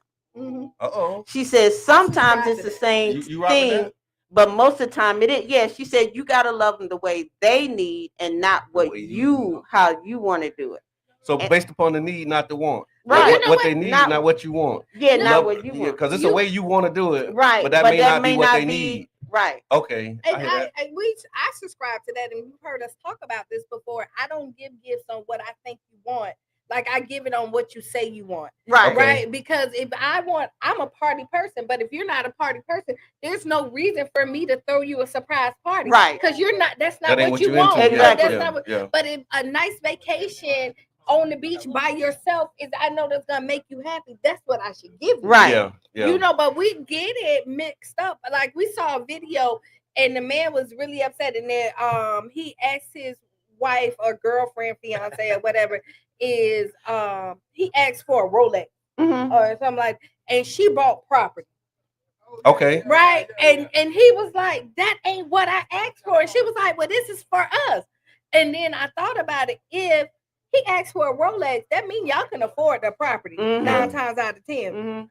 But if that's not what he wants, you don't do that. You don't. Right. You that really goes into treating people the way they want to be treated. Exactly. Right? And we say do unto others as you would have done unto you, but that may not be how they want to be done unto you. Exactly. Exactly. Crazy, You're so right. A lot of people, they get in a relationship, and what may have worked with somebody else, they try that, but you're completely different people. So you have to love people the way they need to be loved, not the way you want to. So we got comments in here. We getting wise words. From Carrie, she says wise words. Yubi says go where you're celebrated, not tolerated. Carrie is funny. She says, I'm an independent woman that don't need a man. That was one comment. And then later on in the comment, she says, I say that while my man is here helping me paint. So, Renee, shout out to Renee. It was with Saturday Shops. Good morning. Thank you for tuning in. Like it and share it with folks. We over here, we at McCall's, man, and we are doing free breakfast for the first 100 people. So it's McCall's and Sons, 1828 49th Street South in the Fusion 49th District. Make sure that y'all pull up, come through. We're going to be here. It's going fast, though. Like, we had a shot of that line. I see we got Ted over here from Lawson. I see you over there. What's good, man? Thank you for pulling up on us. Y'all definitely appreciate y'all and all y'all do for our community. And this is brought to you by the Community Development and Training Center, aka See That, and also the Black Voters Matter. And we're here with Gabby from Black Voters Matter. She giving us the 411 on what's happening politically and what's going on around the state, as well as just sharing some information about Project 2025. So again, if y'all want to come through, just say what up, come take a picture, come say what's going on. Do that, because we're gonna be here until it's gone, and it's going fast. So that may be another 20 minutes, 30 minutes, maybe. Maybe. Yeah, we're gonna see what's happening. We're making it happen. We're making it happen. Put it in now. Did you ever have an Ask Kiana that you could? I did have an Ask Kiana. Let's see if we can do it. CJ, appreciate you, man. Yes, sir. So much love. So much. So let me see. We do have an Ask Kiana. Let's see. And we're running late today. We're on site. So why we only got 25 left. We only got 25 left. So 75 people that came in here. So why Brother John's looking for the Ask Kiana? I have to do a correction about the Black Friday vendor market. It actually starts at 12 p.m. on Friday to 8 p.m. Okay. Again, 12 p.m. to 8 p.m. Please come out and support it. When is it? On Friday. Friday. Okay, gotcha. Black Friday. Black Friday. It's the Black Friday. And we spend it with black people on Black Friday. That's what we have to do. And we have to, again, I think about the Montgomery bus boycotts, and I'm saying this not from the fact that they boycotted for 381 days, but that Frederick Douglass said, "Power concedes nothing without a demand." Right. Rosa Parks sat down, like she didn't get up on December 1st. Okay. They met 4,000 or 5,000 black folks met on December 5th. Okay. December 6th, they walked. Okay. So it wasn't like some long, they were like, look, we're giving you, it was like, okay, y'all been doing this. We've been telling you that this needs to be segregated. Yeah. You got until this day to do it. Yeah. They met, they didn't do it. They was and on that it. was it. They were on it. And then the other side of that coin that I don't think we talk about enough is like how in that moment, that's when a lot of black businesses were started because they still had to go to work. Exactly. So if you're not catching the bus, how do you get to work? You start catching rides with your people. You start pooling your resources. You start limousine services. You start bus services. And so right here in St. Petersburg, the forerunner of the Pinellas Transit Authority was a black man. Elder Jordan started. He was moving our people before the city started moving our people. But it was also as a part of that response to saying, okay, y'all don't want us on y'all buses. We'll have our own. We're not just begging you to be on your bus. We'll just buy our own buses because we know how to drive. Most of the drivers was probably black people anyway. And so we know how to drive. We know how to treat our people. And so that's the thing that I'm trying to continue to elevate as a part of the Black Money movement. Like right now, there's a boycott for snacks, right? And we saying don't shop with them. But then we also not only want to not go there, we want to redirect those dollars to our businesses, which is another reason why we're out here today. You know what I mean? This is us, by God's grace, and thank you for the support and sponsorship, allowing us to be able to provide free meals. But who better to do it with than community businesses? Exactly. Because this infusion right now, this is going to make their holidays. I don't know, McCall, I don't know if y'all giving out bonuses, but they working real hard in there. To keep this line moving. We're solution based. Yes, absolutely. So we saw a problem, we boycotted, but now we're telling you where to spend your dollars. That's right. That's right. So we're not just complaining. And we're not saying we ain't buying it just to not buy it. We're saying, okay, we're not shopping with them, but we're going to shop with each other. And so you go to Culture Creator from 12 to 12 to 8 on Friday. So if you're not going, because you're right, some people just hard-headed, they're just not going to do it. Right. And so if you absolutely have to just go spend some money with your people and do that. And so that you can really stand in solidarity. And it shouldn't just be on Black Friday. Okay. You know, we should be focusing on ourselves, you know, all black everything every day. That's right. You know, and that's another one of the things that has fractured. Now we've seen Mother Viola, she just passed away with the Tulsa. Tulsa. She was the oldest survivor of the Tulsa. Black Wall Street is what they call it. Correct. Yeah. And that whole thing, and we've had them here. You know, every city, Tulsa wasn't unique, like you were saying, with black people saying, you don't want us here. Okay, fine. We don't have to integrate. You know, we can do. We have the skills, the knowledge, everything to do things on our own, and we still have that. Yes. I just don't know, as a collective, how many of us really truly believe that or believe that. And I've heard a lot, well, every time we try to do something, they burn it down or they do that. Okay. And that may be true. But that's why you need a Ministry of Defense. And that's why, so once you have that type of protection, because there are brothers in our community who will stand up and who will stand in front of those buildings. So when you come with your lighter and your gas can, we got something for your ass, because we understand the importance of defending we understand the importance of protecting and defending our businesses, because that's the other part of, I mean, that's the culture I come from. When you go to a mosque, when you walk in, you getting searched first because we security minded. And now you're reading about people going into churches, you know, with guns, but you don't do that in a mosque, because we stop you at the door to make sure that you ain't got it with you. Right. You know what I'm saying? We just need to remember, we've been throwing up the ball cap, and we've been answering for each other. A long time ago, that ball cap go up, and then we come running. That's true.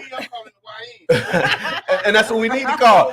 You think about it. You got a whole generation that don't mind crashing out, but they don't have purpose or direction. Right. And so they channel it towards these, these views that they have in over what we consider nothing, but it's a principle to them. If we can change that principle and articulate that in a way that they see value in what they're doing for the community, now you have an army. Like we got a whole army out here. These young men are not afraid. They're not scared. They have the equipment and the tools. They just don't have the sense. Right. And we got to get that message in their head so that they can actually start to say, you know what, instead of me doing that and turning the gun, on my brother, let me stand in front of this business that we built and make sure that nobody else come in here to try and take what's ours. We're not having another, burning down of a Black Wall Street. We're not having another Rosewood situation because we're going to be the defense for our community. Understand how prevalent and how instrumental young Black people were to the civil rights movement. We're in this same type of, we need that. I tell people all the time,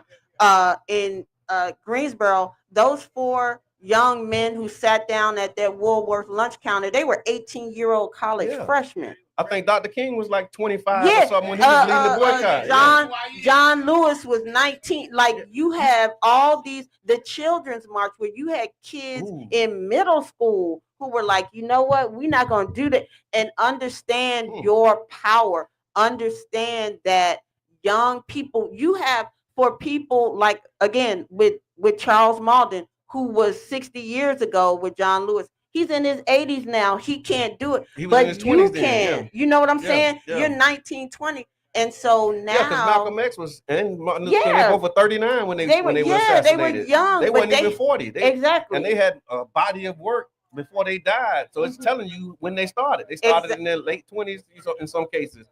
He's still ducking for the camera, man. We appreciate you. Thank you for coming through, my brother. Appreciate it, man. And so just understanding, one of the things that Black Voters Matter is doing, we have it's called Take the Field, and it's for young people specifically.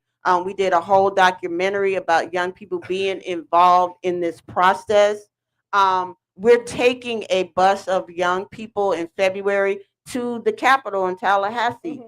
Know who these people are. Let them see you. Understand that your voice matters and that they need to listen to the young people as well. And so I just really want to encourage all of the young people. I know it may seem like, people may come down hard on you or don't really understand. But personally, as someone who taught for many, many years, and also with Black Voters Matter, we understand that our young people move the needle. They move things in this country. They said trends. They said they can do everything. I look at Maxwell Frost in Orlando, who started out as an organizer. He was young when he got elected to Congress. I think he was just 23, 24, like young dude as an organizer, not these professional politicians. Right. I always say we need fewer politicians and more public servants. Yes. Oh, wow. We need less politicians and more public servants. Absolutely. I agree with that wholeheartedly. We need fresh blood. We need these young people to understand, and they can start young. One of the things on these cards that we have where we are issue mining, finding out the issues that are most important to Black people across the state. But we have change begins locally. Yes. And all of these different local positions, because I know there's a lot of emphasis that's placed on the presidency and governorship or whatever. Yeah. But these local politicians, we heard the young brother talking today about why don't y'all have meetings when we can come? And these local politicians affect our lives way more than the president. There's a theme that's emerging in the chat, and I want to address it. So Janet Michelle, thank you for this comment. She said, these kids need to see their parents active as a source of inspiration. And then riding that same wave, Miss Teresa came in and she said, our parents taught us the importance of being activists in the 60s and 70s. I was in high school when Martin Luther King was killed, and that's when many of my friends became Black Panthers. They double dutching. So Janet says, during the civil rights era, the children witnessed their parents being active. We have to unlearn the mentality of not being in politics. What do you say? King Reed, what's good? We just get the people. That worked. I think that'll work. Yeah. Yeah. Oh. No, we got to reschedule the meeting that we're supposed to be in right now, and we're doing it live on air. That's all. So for those who are watching, we over here at McCall's. Thank y'all for coming. We're doing a free breakfast right now for the first 100 people. Come through, man. Come eat this McCall's and Sons, 1828 49th Street. We got probably 20 more. A little bit less, but maybe less. Now Yeah, they filing in. Oh yeah, -4 because I didn't get mine. I'm trying to get mine to go. But we here and we appreciate y'all. We thank y'all for coming out. And again, we here with CDAT and Black Voters Matters, our sponsor, and Gabby from Black Voters Matters, just talking that talk, man. Telling us where we at, what we need to be doing in this time. And you was mentioning that you have a card here that's identifying issues for the community. Tell us about that and how can people tap in? We do one of the things that we do. If you're out here, I can give you one of these cards, but they're also on. No, they're not on our website. Brother John has my information. Yeah. So put it in the chat. you can put my email address and I can send you one of these cards. And it says Black Voters Matter knows that real change starts on your street, in your schools, and at your local businesses. We want to hear from you about what needs to be improved in our community. Yeah. And so we have this survey, we call it issue mining, and we have a bunch of different topics, just finding out right now, and we do these across the entire state. What issues are most important to Black people right now, and that helps us determine what we need to focus on. Now I hear that, and I saw a study that they did. It came out, and they was doing like this issue chart, and they were saying that, and I don't know who they surveyed or who the people were. I don't know if these were Black people or not. But it said the number one issue that was addressed at this time was inflation and cost of living. And they said it's been that way for 3 years in a row. Almost half of big city residents consistently say that the cost of living is their biggest issue. And nothing else is even coming close based upon the percentage. But that ain't what's happening. See, again, we talking to Black people. Right now, the top 3 issues are police, public safety, healthcare, access to that, education. Wow. Those are the top 3 that we get. Public healthcare safety, and education. Healthcare and education. Those are the top 3. And then after that is voting and food insecurity. Voting rights and food insecurity. And on this national poll, what you said, those are ranking. Are they talking about Black people specifically? No, this ain't Black. See, that's what I'm saying. And that's why we want to hear from Black people, because the issues that are most important to us may not be the ones that are most important to everybody else. And that's why I wanted to lift up that comparison, because there is a difference in what we prioritize. And then what happens is, if we don't show up with our agenda, then we end up with somebody whose primary focus is on something that's not us. And it's not our issue. And what was that event called? Which one? The charcuterie. What was it? The charrette. The charrette. She said the charcuterie. And the charrette that they had. They did a charrette, and they got these answers, but they ain't come out here to McCall's and they ain't talk to the people in the streets to find out what the real issues are. You know what I'm saying? And Black Voters Matter, we do Medicaid expansion, but under public safety, I just want to say that's police accountability, number 1, gun violence prevention, community safety programs, and emergency response time. That's number 1. It's taking them a long time to get to us. You know it does. Under healthcare, we have Medicaid expansion, access to hospitals and clinics, mental health services, prescription drug costs, and maternal mortality. Thank you for coming. Which we know that Black women have a higher mortality rate. And you may have seen those videos of the Black women in labor and how they were, how they were treated, and we do know that. We have a guest that'll be coming next week, and she's going to talk about her experiences as a nurse in these spaces and what she's seen as it relates to Black women, because that's been something that's been being brought to the forefront now. Definitely. And under education, and this is how all of this ties into, for a minute, education was number 1. School funding, DEI programs, student loan debt, quality of schools, and book bans.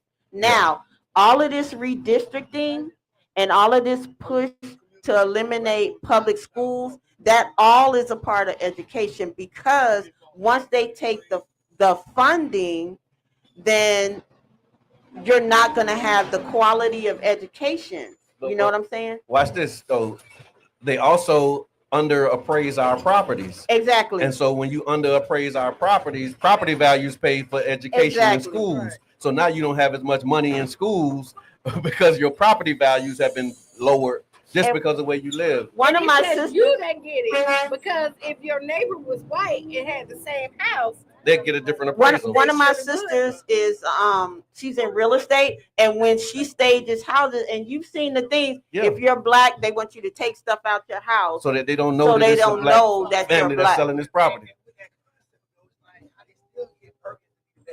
Right. Yeah.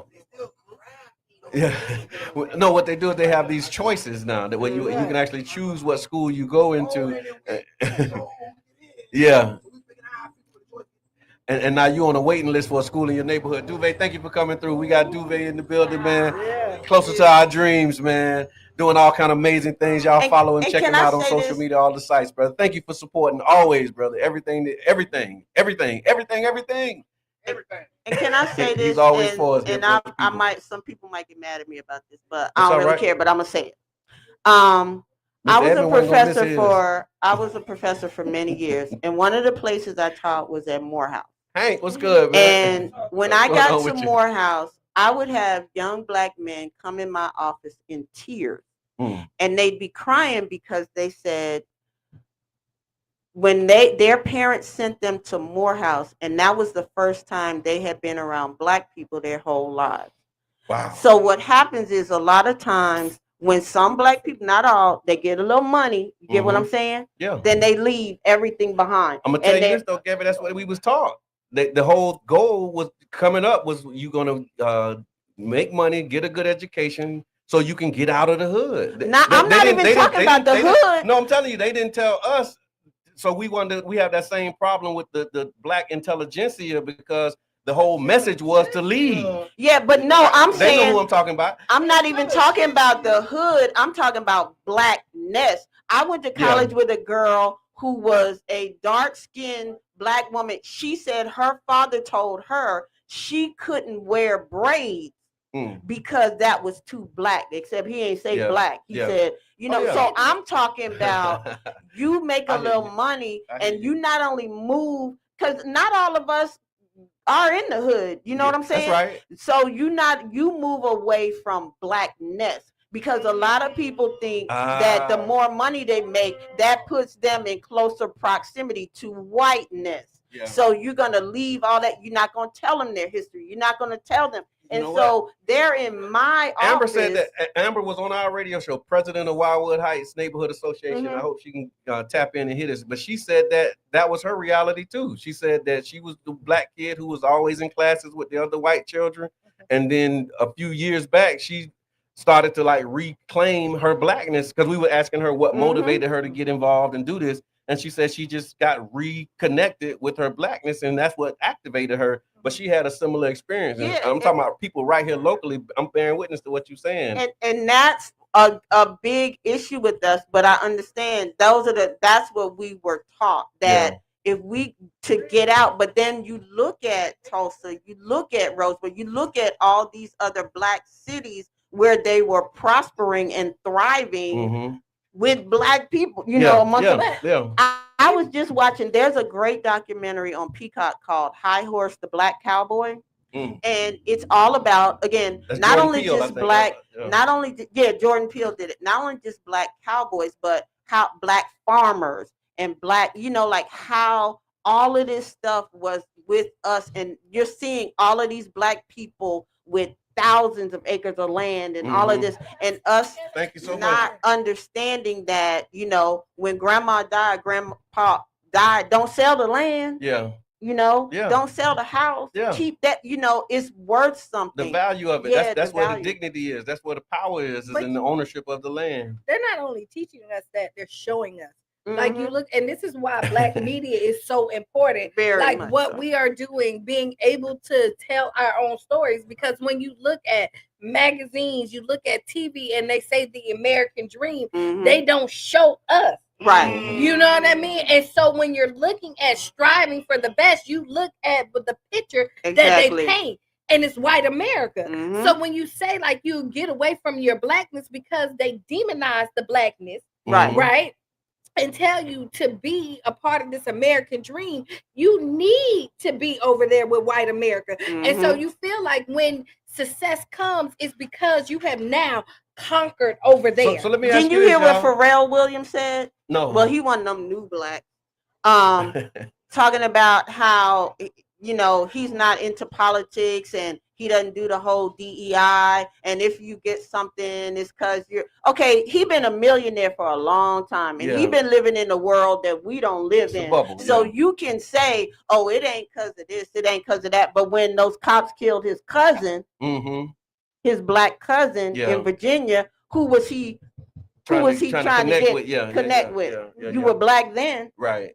You know, and they'll do things to remind you. I want to ask y'all this: do you think that the mindset is changing, or that people are waking up right now? Do you think people are more aware of the need of the time for us to unite, or is it still, you know, like what we've been talking about, how that girl who's going to school and have to be reacquainted with her blackness, is that still more part of the dominant narrative, or is that a part of the minority at this point? I quite frankly, because I'm out here all the time, I'm seeing it's still a part of it. I meet a lot of, when I was, man, I would meet a lot of younger black people who would say, like, their friends, white friends, could call them the N-word. You know, they were like, I don't think anything, it's just a word, it don't mean.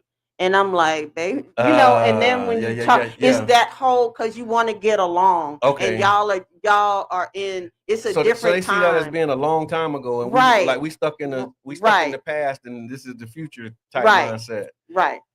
And that just blows my mind. So I do see a lot of that. However, I think some of us are waking up, and the ones who are waking up just have to set the alarm clocks for everybody else. I hear that. Q, you had something on that? I'm gonna say, so I see a swing. I see people are kind of waking up and like, hey, what we was thinking. I think it was like some magic dust was put out there, right? And then it was something that kind of clouded people's judgment and vision, and saying, hey, like this is where we need to be, right? And then now I see people waking up and realizing, like, no, we do need to have barriers. We do need to have boundaries. Like, no, we're not always, no, that is not okay for you to say that. No, and you know, and people get upset when you look at it, when they tell you no, like in the toy aisle, I do want the boy toys in the boy aisle, the girl toys in the girl aisle. You know what I mean? There is a separation, and for us to say that it's not, is delusional. You know, and that doesn't mean that you don't accept people for who they are. Hating, or you anti-anything, but what you're saying is no. That's there for me and my boundaries everywhere you go. I don't care if you walking into somebody's business. You got to respect them in that business, or they kick you out. When somebody comes to your door, they're supposed to knock. If somebody just walk in your house, you're gonna kick them out. So when we realize that we gotta have boundaries, and I think that's where we're at. And you see the unification of black people coming together and saying enough is enough. Courtney, we're not in the studio today. That's why Courtney is calling. She like fired. You know, Courtney always will tap in and get on these. We're not in the studio. We actually in the field this morning. We're over here at McCall's, and so if you're in the area and you want to come by and say what up or say your piece, pull up on us. We're doing free breakfast right now. We're doing the first 100 people. Y'all come through to McCall's and Sons, 1828 49th Street South. Right here in the amazing and burgeoning Fusion 49th District. So y'all pull up. And I want to say this too. There's a very anti-elder.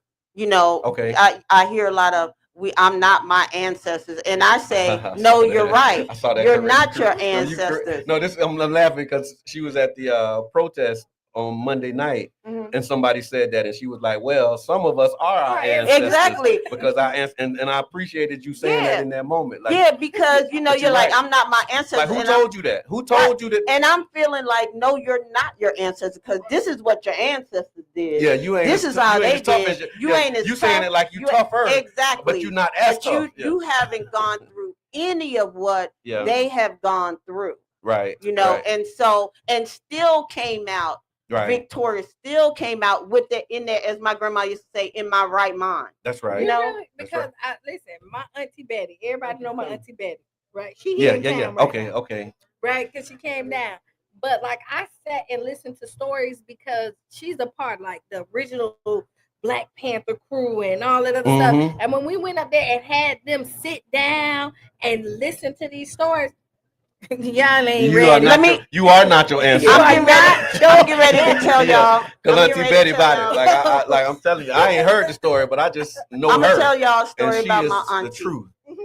The only color lipstick I ever wear is red. Okay. Right? But there's a reason. Okay.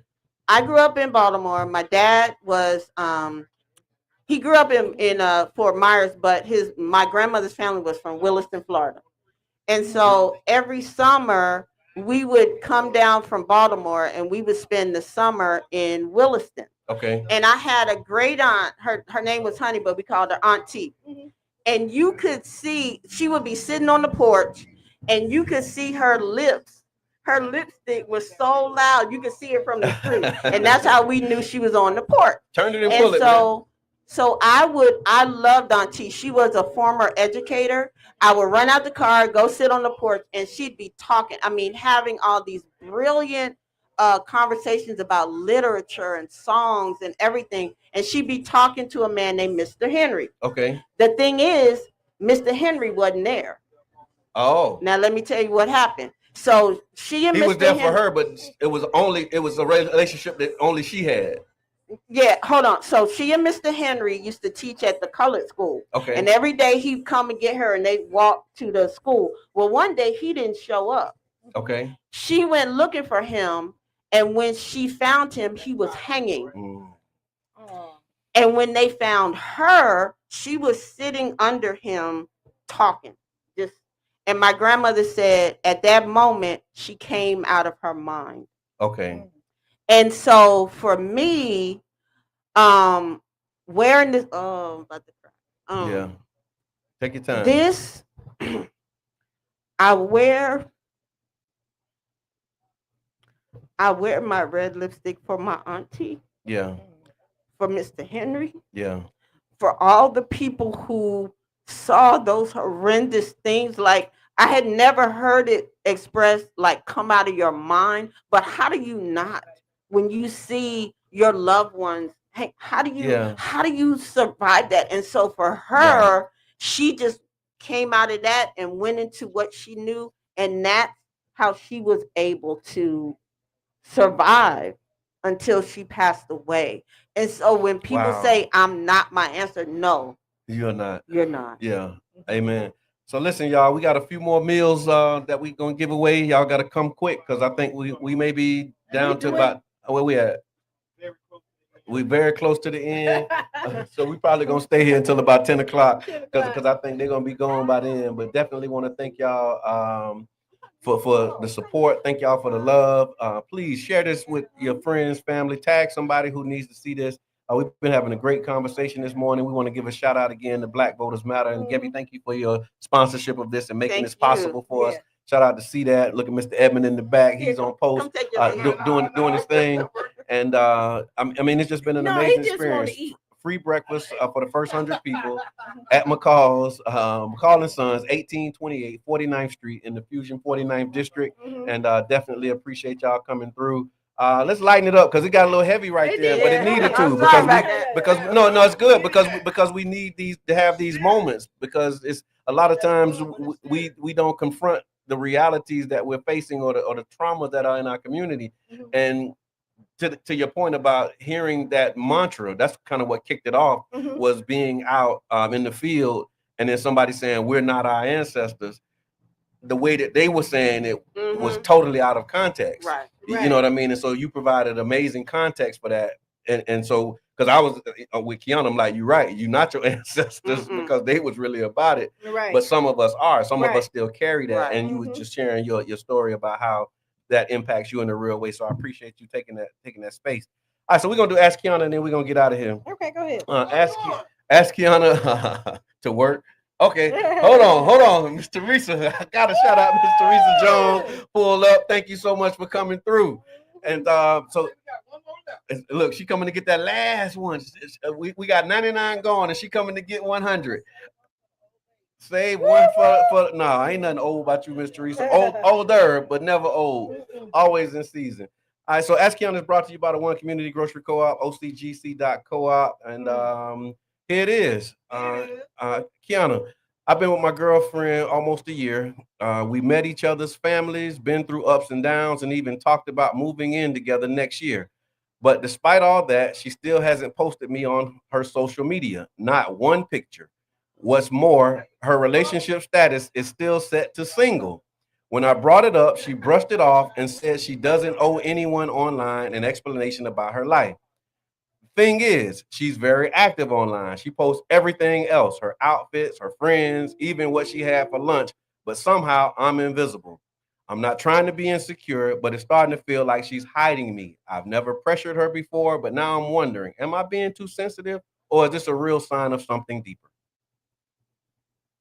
You got to know your girlfriend first. Okay. Sometimes when you look at it, you might be being a little too sensitive, right, with it, because everything else that she's posting sounds superficial. Okay. Her clothes, her where she eat, where she going. She don't care if the world see that. You may be something that special that she just don't want to share to everybody else. Okay. Right? Because once you put it out there, everybody want what you got. Okay. And people see that. And you may be something that she values that much that she just don't want to share to the world. But she's not stopping you from sharing it. Okay. If it's such a big issue, you share. Okay. If that's your thing. But if there is an insecurity about it, you need to sit down and have a conversation. So just sitting up here trying to figure out why she's not, just ask. Okay, I hear that. Thank you for that as a narcissist. I mean, the second part of that is it wrong for me to want public acknowledgement, or should I accept her version of privacy even if it makes me feel unseen? You need to have that conversation with her. Okay. Right? Yeah. And I mean, there's a difference from being private and being secretive, right? Okay. Because she can be because I'm a private person, but I'm not secretive. Like nothing I really do like it. I'm just not like if you look at my Facebook page, you don't know what I really got going on for real, right? Okay. But that doesn't mean that I love any less. Yeah. Or so when I'm looking at that, that's something that you need to look into yourself. And why do you need the validation of Facebook to say that what y'all have is solid? Because when Facebook goes down, are y'all still gonna be together? Like, do you need somebody who don't know neither one of y'all to validate your relationship? These are people that you may not ever see. I got 5,000 friends, and I know I don't know all of them, and so I don't need them to validate my love for you. Right. But you may. But I think it's a conversation that you need to have. What you think? I think you're right. Everything starts with a conversation, and so you talk about it, and if she give you her reason and rationale for it, if that worked for you, cool. If it don't, you got another decision that you got to make. But I would much rather be acknowledged and seen in real life than to be acknowledged and seen on social media, because you have a lot of social media greatness, but then as soon as you log out, like, you miserable. So they don't even like each other. You see these couples matched up, and then soon as give me the real life. Yeah. I want something of substance. Yeah, and then anything of value, a lot of times it's hidden. Like, you don't put things on display that that are valued. Right. No. So it's like pearls are under the water and covered up. You know what I mean? Like gold is in the center of the earth. You got to dig it to try and find it. It's not readily available for you to see it. And so, if that's the way she want to play it, man, have a conversation and talk to your lady. Yeah. Madam President, you want to come over here and say something about Fusion 49th in the time that we got? Okay. So we got the president of the Fusion 49th district, and we over here at McCall's that's in the Fusion 49th district. It's Nancy Dunham.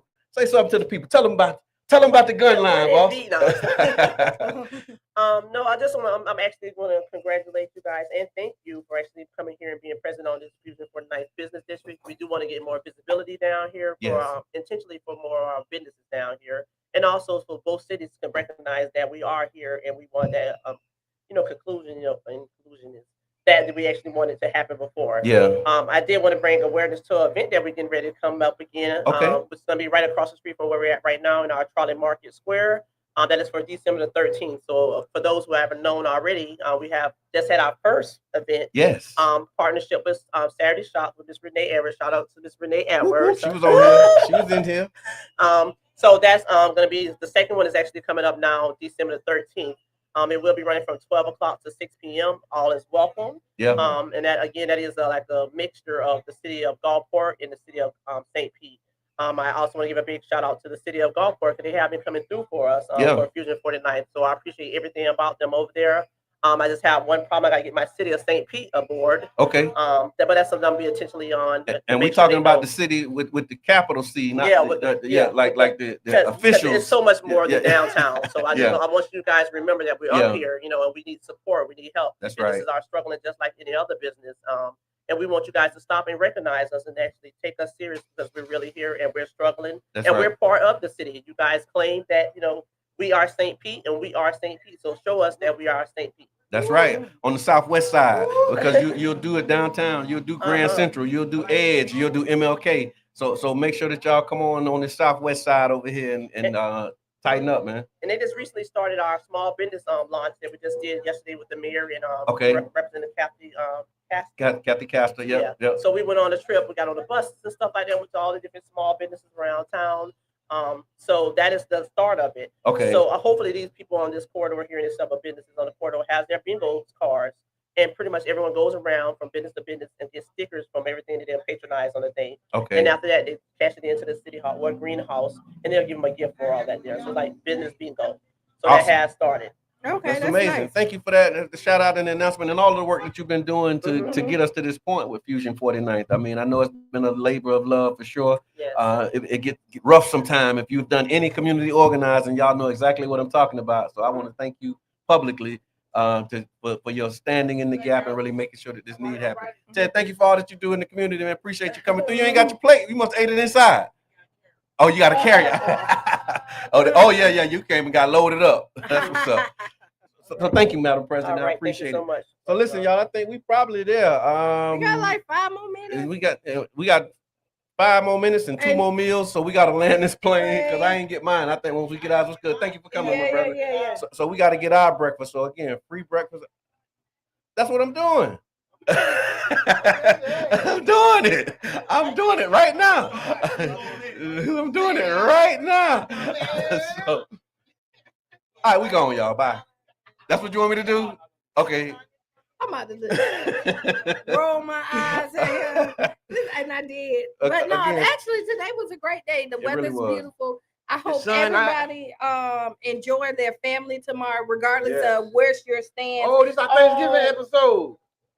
Thanksgiving Eve. Yeah. We'll be back on Black Friday. Regardless of your stance on Thanksgiving or not, I hope that you enjoy your family, enjoy the time off, make it memorable. Yeah. And it's a great opportunity to tell your family the truth about these origin stories. And so dig in. Like when you together with your family and they talking about it, if your children, came home with one of them little turkeys they used to make with the pilgrim shoes and all of that stuff, break that down for them and give them, the truth about it so that they understand this relationship and why it's important to know the truth of the holiday. Not raining on nobody parade. You ain't got to get all woke brothers, extreme, but just tell your family and tell your people the truth, and then you can still enjoy the moment. And if you don't know the truth, look it up. If you don't know, it's available. It's available. Final thoughts, Mr. Edmund. No, what's on your mind? Right here. No, right here. Yeah. But now that he's in there, he's gonna be like, go. What's on your mind, Mr. Edmund? Final thought. I was just gonna say it's a shame that we gotta apologize for telling our children the truth. This is a high level of attack that's been put on us that we have to curtail and say, oh, I'm sorry about telling you they killed all the Indians with smallpox and whatever, right? I ain't gonna even dig down in that hole. But happy holidays. So we gotta go. That's why I'm like, I would entertain that and we can build on it, but that's not something you can just say and then leave it there. Sugar in the grits. He just came and put some sugar in the grits. All right, so listen, y'all. Tap in. We're gonna watch the replay, and again, come on through. Thank y'all for the support. We want to thank Black Voters Matter for the sponsorship. I'm seeing the website is Black Voters Matter Fund. blackmotorsmatter.org. So go to blackmotorsmatter.org. We'll put that in the chat as well. There's ways that you can tap in, ways that you can support. Of course, thank you to the CDAT Center, the Community Development and Training Center. This is wait, before we tag off, I got one more thing, one more announcement. Okay. Heavy's Restaurant is giving away free Thanksgiving meals as Be there. Okay. They're giving away 250 free Thanksgiving meals on Thursday. Okay. So if you don't have family or you don't have Thanksgiving already planned, Heavy's got you from 11 a.m. Or if you need a meal to eat while your meal getting done. Thank you, Heavy. However you want to play it. Yeah. However you want to play it. Heavy's is doing that 911 22nd Avenue, 22nd Street South on Thursday from 11 a.m. until all meals are out. That's 250 free Thanksgiving meals. Awesome. Okay. I just wanted to leave you with that. So y'all know we be the change we want to be in C. All right. All right. Well, that's it, y'all. So this has been a Tampa Bay Breakfast Club. I'm your brother John. And this is Kiana. I'm the one and only Mr. Edmund. We out. Bing, bing.